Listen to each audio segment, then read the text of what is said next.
ఇప్పుడు నా భక్తుడు అని మీరే అంటున్నారు కదా, నేను ఎలా వాడిని చెబుతాను అన్నట్ట. ఎంతగా ఎవరు చెప్పినా కూడా శివుడు వెళ్ళలేదట. దాంట్లో హరి కోపించి అలాగైతే నేనే చెప్పవలసి వస్తుంది అన్నట్ట భక్తుడు. అప్పుడు హరుడు అన్నట్ట కోపంతో అర్థం చేసుకోండి అన్న, నీ కాళ్ళు కడిగి నెత్తిపై చెల్లుకొని నీకు వ్యాస్యం చేస్తాను అన్నట్ట. నువ్వు చేయలేకపోతే నా కాళ్ళు పట్టుకుంటావా అని హరుడు హరిని అడిగాట.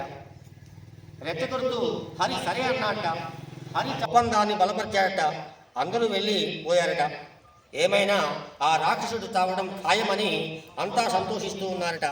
శ్రీహరి వాడు అప్పుడే అరవలేకపోయాట, చనిపోయాట. మరుక్షణం శివుడు కముండులతో సంతోషంగా హరిని చేరాట.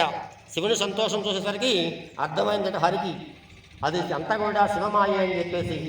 కాళ్ళు కడగకపోతే హరి దూరంగా జరిగేట. వెంటనే శివుడు బ్రహ్మాదుని పిలిచి ఒప్పందం అమలు చేయండి అన్నట. ఇక తప్పలేదు హరికి. శివుడు సంతోషంగా హరి పాదాల నుండి నీకు దాసుని అన్నట. వెంటనే హరి, ఇప్పుడు నేను వారి అతదేహాన్ని కనుక నేను కనుక నువ్వు చేయడానికి అందులో కూడా దేవస్థానం వెళ్ళినప్పుడు ముందు ఆ స్వామివారి యొక్క విగ్రహాన్ని నమస్కరించిన తర్వాత ఆ గౌరవానికి నమస్కారం చేసినట్లయితే ఆ శివుడికి, పార్వతికి, హరికి, లక్ష్మీదేవికి అందరూ కూడా నమస్కారం చేయాలి.